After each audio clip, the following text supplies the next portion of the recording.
to a BalloonBoy W. Yeah, no, and the thing about wubz too is that wubz historically, the way that he approaches the game is he's a player that has very solid fundamentals, and then he kind of finds something in the game that he thinks is really cheap, and then he tries to abuse it, right? And so like right now it's Cassidy. You know, we have high decks on Cassidy. She gets true combos with both blasters and hammer that no other character in the game has access to. She also has that stomp into true combo into that neutral sig, which we've seen him make great use of. He will just spam that neutral sig over and over and over again, throw out that glow box tongue and say, come on, get over here.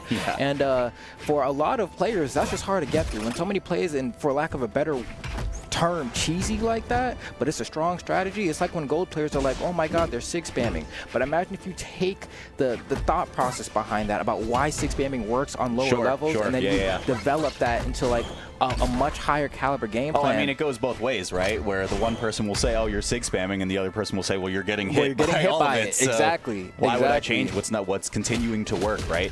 And it does look like BalloonBoy's a little bit behind in terms of damage, so the strategy's working out for wubz so far. But we do see these explosive plays come out of BalloonBoy, and just like that, he has turned this first stock on its head. Yeah, able to get that down air there, which honestly a bit of a risky one, but you know what? BalloonBoy has the confidence to make sure that it's going to connect, and wubz, you know, one D-Light recovery away, that might have been his opportunity to get that punish. I mean, at this point, there's so much damage racked up onto BalloonBoy that even a stray sider might be enough, but have to be able to get it to hit first. wubz just having a tough time. Guess that D-Light, I don't think he thought it was going to connect, so he started moving out the way. He could have had his side air there. I can't get over, dude, BalloonBoy is so freaking good, man. Like, all of this was such good extra credit. That baby drift to the right just to make sure he can't get counter hit by wubz on the way down. The awareness is just unreal so far as we evened up our stocks at 2 apiece. BalloonBoy opening this one up. Here's the offstage. Can't quite get there on the extending hit, but wubz still going off the wall. Gets the reversal perhaps, but super low damage. BalloonBoy's going nowhere. Oh, tries to close out the stock there with the recovery, realizing it's going to be hard for wubz to punish it regardless, even if he misses. wubz, you know, sharking a little bit with that hammer on the side, saying, if you come over here, you know what hammer can do off stage. And he's pushing him off stage. Look at that, just side light, stomp, gets him off stage. Goes for weapon throw, tries to get the quick one, almost gets that recovery. He has no movement. He gave him the chase dodge. That's such an awkward position if you're wubz, right? Because you kind of want to naturally go up to try to touch the wall, to reset your economy a little bit and come back, but you offer BalloonBoy that opportunity to hit you and then get the touch that he needs to survive as well. And second time in a row now, BalloonBoy's reversed the situation where it feels like wubz should have had the stop. But that's what I mean when I say wubz has solid fundamentals, right? First, you have to have the ability to get BalloonBoy in that position, and despite the fact that he wasn't able to get the stock, there was a huge damage deficit at the start of that. He hit BalloonBoy so many times that now it's like, all right, if you're able to get, you know, an unarmed recovery, D-Light recovery, stomp, neutral sig, he goes for the neutral sig immediately. BalloonBoy's like, I'm not jumping, bro. I'm not jumping. I'm going to stay grounded. If you get me with a stomp, you got me. But right now, I'm not jumping. Yeah, just staying grounded with that side, like going for a full hop with that side air instead of saying, you know, doing a dash jump low to the ground, because that's more likely to get caught by the N6. So he's going to go for a lot of these full jumps instead of the dash jump. For sure. And the spacing is a little bit awkward, too. It's very favorable for BalloonBoy. High throw on the weapon toss. Doesn't find its mark. Gets the boots back on the feet. BalloonBoy with punish. It's just going to be stomps there for the stock. wubz playing it a little bit from behind, but has made it a one-stock battle. Yeah, and wubz, I think, you know, primarily trying to use the hammer, you know, might starve BalloonBoy here. No, he's going to go ahead and let him grab those blasters. And BalloonBoy won D-Light recovery from winning this game. wubz needs to be careful. Siders in the corner will also be more than enough. There it is. That's a disarm. Burns the dodge.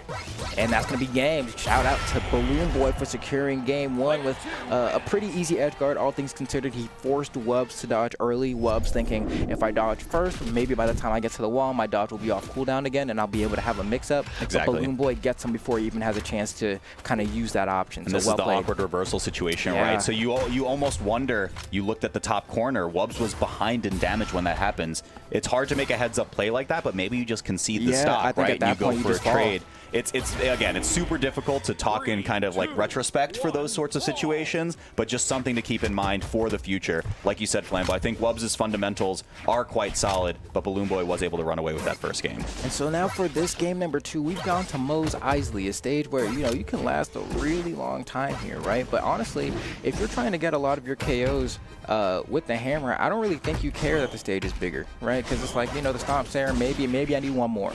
And like that's all it really takes. If I'm trying to get my KOs off the bottom with recovery, those will come at the same damage range that they always do. For sure. Yeah, and this was something that, you know, you and I were kind of scratching our heads about in the South American bracket last night when wubz was counterpicking here, because I think it's a similar philosophy of like, well, you know, I still have true combos no matter what. I'm still gonna get these KOs whether the stage is big or small. wubz, where are you going? Way off stage. BalloonBoy gets a huge reversal for that extension. Yeah, wubz trying to close out the stock there, because when you hit someone so far away on a stage like this, they do have to burn a decent amount of resources to get close, but I think wubz is just a little bit premature in his edge guarding, and BalloonBoy willing to fall with wubz here. He's like, all right, you can go ahead and grab the side. I still have positioning here, and then maybe I'll catch you on the way in, and that's exactly what happens. BalloonBoy with the perfectly spaced gravity cancel downlight catches wubz trying to get off the wall.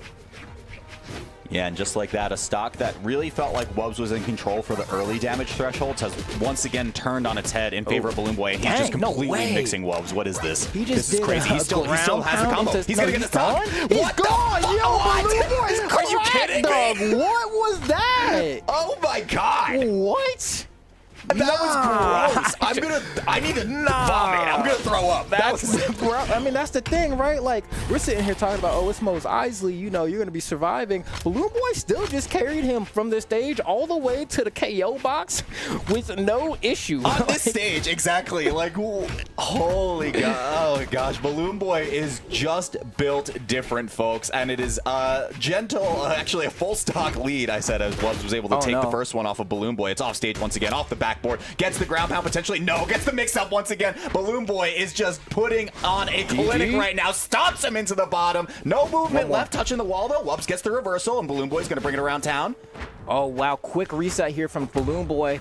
Goes ahead and grabs a pair of blasters. I love that recovery. wubz couldn't get to the other side in time. That side sig's not enough. The Mos Eisley KO box is helping out wubz one more time here. But it is a disarm. Let's see. That's 3 exclamation points, and you are out of here. BalloonBoy, a dominant 2-stock on Mos Eisley to make it a 2-0 set. And that's tough, too, because that VV down sig is one that we've seen a lot of VV players kind of spam a lot. You know, maybe to slide charge it off the edge, but we hadn't seen BalloonBoy. I mean, look at this. Oh, my God. The up air extended to the side air. And I throw my hands up in the air, bro. He's like, go. That started off with that weird freaking ground pound into side air. You know, that's what got me. He did a ground pound on the corner of the stage into side air and then converted that into that string that we just saw. What's crazy is he always does this, right? Like, BalloonBoy makes it look regular.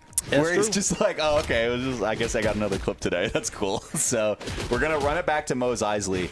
I think there needs to be a bit of a, you know, the word I'll use is philosophy change on wubz' side. Like I mentioned before, Hughes picked this stage in the South American bracket because he is such a disciplined player, and he is so willing to play neutral and find the stock when it comes to him. I think in that first stock from the previous game from wubz, he was doing that play style, and then when he was super off stage, he was like, well, let me get the stock, and I'm going to just run it out there, and then he gets reversaled and loses first strike again. Yeah, I mean, that one's tough because the main difference between, you know, winning and losing in that last game, or at least the momentum, is that wubz had a moment there where, or maybe a couple moments, where he almost had BalloonBoy stock on the edge guard, just couldn't close it out, right? And it's like, man, if you got that final hit, that final hammer recovery, whatever you need to go ahead and make that stock disappear, then yeah, you would be the one who's up right now. But instead, you're getting BalloonBoy cooking you with the flame sword, and you have a lot of damage to make up for here. I'd say that's a pretty healthy first stock for BalloonBoy. Yeah, and we put the some blasters ditto, and BalloonBoy was a blasters main first and foremost. Never forget, this man used to main Diana. But hold on, here's a chance for wubz to go ahead and close things out. Does get the touch. Yeah, we said yesterday as well, the wall on Mos Eisley extremely long, so you can find recoveries seemingly out of nowhere. wubz gets the N-Sig, not able to get too much more after that, and BalloonBoy wasn't going to hit that top blast zone just yet, so gets to tack on a little bit more extra credit. This one will do. Okay, yeah, that N-Sig honestly hitting behind a little bit there, but just narrowly catching BalloonBoy.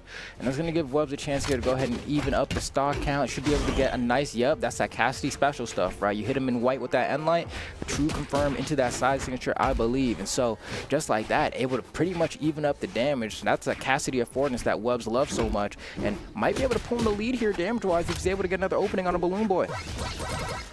Okay, crashes down. Oh, I love that mix from BalloonBoy. That's crazy. Oh, and he doesn't have a dodge. You can see BalloonBoy trying to get higher and higher to try to be on the same spot on the X-axis, or rather the Y-axis, with wubz there to go ahead and hit him with that final side air, but he's unable to get it. Oh, the rare neutral sig approach. We saw Rush, you know, coming out with the assist, but not going to connect this time around. Okay, patrolling the ground game a little bit. wubz has to be really, really careful, yeah, because one Sarah was very close to disarming as well. wubz does hang on to the weapon, but is he going to hang on to the stock? It looks like the answer is no. Can't clip the wall, and wubz will fall to potentially his last stock of the winner's bracket.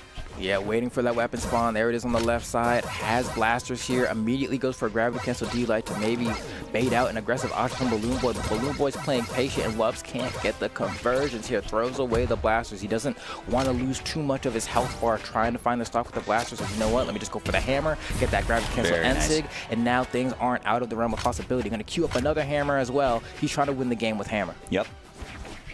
Okay, we're going back into neutral here, and of course the hammer did pretty much all of the damage in the previous game as well. Only 44 damage unarmed from wubz and 0 on the blasters. We're seeing the blasters come out a little bit in this game number 3, maybe just for some back and forth on damage and weird spacing angles, but like you said, I think it's all hammer all the time if wubz wants to get on the board. Yeah, wubz slowing things down a little bit here, trying to get BalloonBoy to jump. BalloonBoy playing more grounded now, so now wubz has to play around these dash-up sidelines. A really quick burst option. From, he got caught again. That's game. BalloonBoy so good. That's multiple times now. He's been able to scout out the exact moment where wubz is going to jump off the wall and meet it with a gravity cancel downlight to secure the knockout. BalloonBoy just one Yomi layer deeper than wubz could play at effectively. That's going to be a rough go, but I mean, as far as seeding goes, I don't think anyone's surprised that BalloonBoy is moving on further than the winner's side. I mean, look, we had said in the pre-show, right, like,